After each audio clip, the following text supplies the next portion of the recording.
మన దేవుడు యుద్ధ శూరుడు. అది మన దేవుని యొక్క శక్తి. అయ్యో, ఈ మహాశూరుడిని దేవుని చేతిలో నుండి మనల్ని విడిపింపగలవాడెవడు? మీలో నాతో పోరాడే వాళ్ళు ఎవరైనా ఉంటే రండి అని సవాల్ చేశాడు. ఇంగ్లీష్ లో చదివితే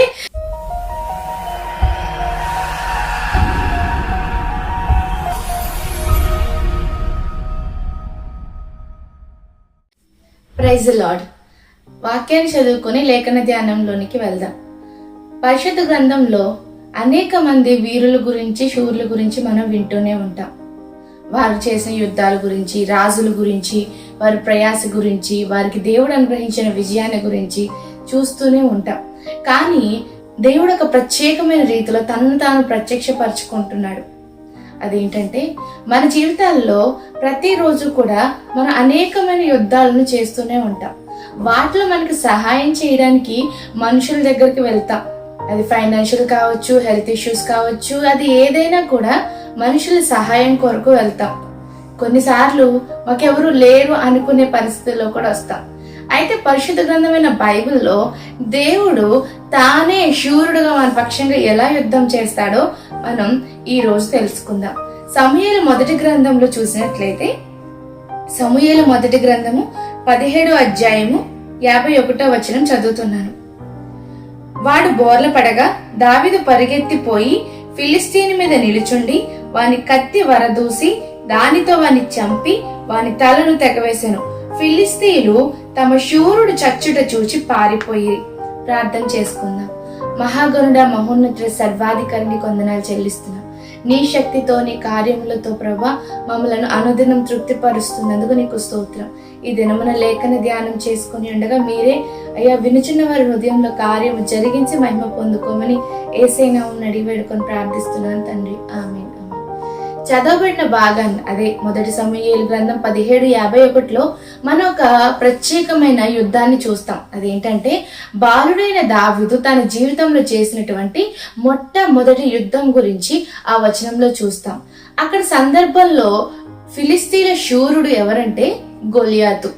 అతను ఎంతో ఎత్తైన వాడు, అతని ఈట ఎంతో బలమైనది, అతను ఎంతో బలమైన వాడు, శూరుడు, యుద్ధ శూరుడు అని చెప్పి వారు ఎంతగానో ఫీల్ అవుతూ దాదాపు 40 రోజులు ఇశ్రాయేలీయుల్ని శ్రమ పెడుతూ దూషిస్తూనే ఉన్నారు. అయితే ఆ దినమున దావీదు బాలుడే అయినప్పటికీ కూడా సున్నతి లేని ఈ ఫిలిస్తీయుడు జీవము గల దేవుని ప్రజలను తృణీకరించడానికి ఎంతని వాడు అని రోషం పూనుకొని సైన్యములకు అధిపతి యెహోవా నామములో ఆ గొల్యాతు దగ్గరికి వెళ్ళినప్పుడు ఆ గొల్యాతుని చంపడానికి, గొల్యాతుని జయించడానికి దేవుడు దావీదుకి బలం అనుగ్రహించాడు. చూడండి, మన బలము, మన ఆధిక్యము, మన అతిశయము, మన ఔన్నత్యం ఏదైనా ఉందంటే అది దేవునిలోనే ఉండాలి. అతిశయించువాడు ఎవడైనా కూడా ఆయన యందే అతిశయించాలని వాక్యం చెప్తుంది. ఈ రోజు ఈ వాక్యంలో చూసినట్లయితే, ఫిలిస్తీన్లు అప్పటి వరకు మీలో ఎవరైనా ఉంటే, మీలో నాతో పోరాడే వాళ్ళు ఎవరైనా ఉంటే రండి అని సవాల్ చేశాడు. ఇంగ్లీష్ లో చదివితే, మీలో ఎవరైనా మగాడు ఉంటే రండి అని చెప్పి సవాల్ వేశాడండి. వాళ్ళందరూ సవాల్ వేస్తున్నారు ఫిలిస్తీన్లు. అయితే చిన్న బాలుడైనటువంటి దావీదు వెళ్ళినప్పుడు దేవుడు సహాయం చేశాడు కదా. ఆ ఫిలిస్తీయుడు, ఆ శూరుడు గొలియాతు ఎప్పుడైతే చచ్చిపోయాడో ఆ ఫిలిస్తీన్ల సైనికులందరూ కూడా వాళ్ళ యొక్క సైనికుడు, వాళ్ళ యొక్క శూరుడు పడిపోవడం చూసి, చనిపోవడం చూసి పారిపోయారంట.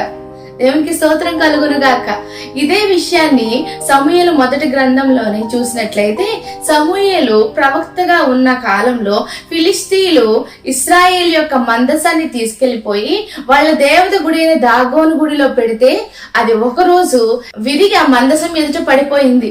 వాళ్ళ పూజారులు వచ్చి తర్వాత రోజు దాన్ని నిలబెడితే రెండవ రోజు ఆ విగ్రహంలో మొండెం తప్ప తల, చేతులు, కాళ్ళు అన్ని కూడా మందసం కింద పడి ఉన్నాయి, మందసం ఎదురుగా పడి ఉన్నాయి. అలాగా అది మన దేవుని యొక్క శక్తి. అక్కడ వాళ్ళు అంటారు కదా, ఈ మందసాన్ని తీసుకెళ్లే ముందు ఫిలిస్తీయులు, అయ్యో, ఈ మహాశూరుడిని దేవుని చేతిలో నుండి మనల్ని విడిపింపగలవాడెవడు అని అంటారండి. నిజమే, మన మీదకి వ్యతిరేకంగా వచ్చిన శూరుల్ని, వ్యతిరేకంగా వచ్చిన రాజుల్ని, వ్యతిరేకంగా వచ్చిన సైన్యాన్ని, ఈనాడు వ్యతిరేకిస్తూ మనల్ని శ్రమ పెడుతున్న సాతానుని కూడా జయించి నిరాయుధులుగా చేసి వాడిని ఓడించి విజయాన్ని మనకు అనుగ్రహించే దేవుడు. హల్లెలూయా. నిర్గమకాండంలో కూడా చూసినట్లయితే యుద్ధ శూరుడు అని వారు కీర్తనలు పాడడం మనం గమనిస్తూ ఉంటాం. నిజమేనండి, మన దేవుడు యుద్ధ శూరుడు. ఆయన మన సైన్యమునకు ముందుగా మనకు ముందుగా నడుస్తూ మన జీవితంలో ఉన్న ప్రతి ఒక్క యుద్ధాన్ని తానే చేసి జయమును మనకు అనుగ్రహించే దేవుడు. హల్లెలూయా. ఆయన చేతిలో నుండి మనల్ని అపహరించేవాడు ఎవ్వడు ఉండడు. ఆయన చేతిలో మనల్ని తీసుకొని మనల్ని నాశనం చేసేవాడు ఎవ్వడు ఉండడు. మనంతటా మనమే దేవుని యొద్ద నుండి తొలగిపోతేనే తప్ప ఆయన చేతిలో నుండి మనల్ని వేరు చేసి ఆయన చేతుల్లో నుండి మన ప్రాణం తీసేవాడు ఎవ్వడు కూడా లేడు. అదే విధంగా ఆయన చేతుల్లో నుండి శత్రువులను తప్పించేవారు ఎవ్వరు కూడా లేరు. వారు విడిపించబడడం అసాధ్యం, మనం బంధించబడడం అసాధ్యం.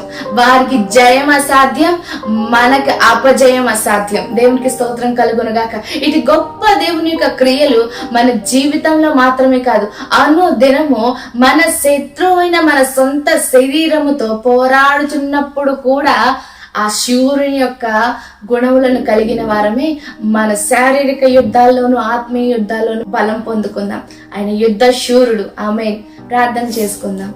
పరిశుద్ధుడానికి వందనాలు చెల్లిస్తున్నాను తండ్రి. ఇంతవరకు నీ సహాయం అనుగ్రహించి నీ యొక్క గొప్పతనాన్ని మా హృదయంలో మరలా నాయన జ్ఞాపకం చేస్తున్నందుకు నీకు వందనాలు. విన్నవారి హృదయంలో విశ్వాసాన్ని ఇంకను పెంచండి. మీ నామం మహిమార్థమే వారిని వాడుకొని మీ చిత్తమందు వారిని ఇంకను అత్యధికంగా బలపరిచి మీ నామానికి నాయన ఒక గొప్ప సాక్షిగా వాడుకోమని యేసే నామమున అడిగి వేడుకొని ప్రార్థన చేస్తున్నాను తండ్రి. ఆమేన్. ఆమేన్. Praise lord.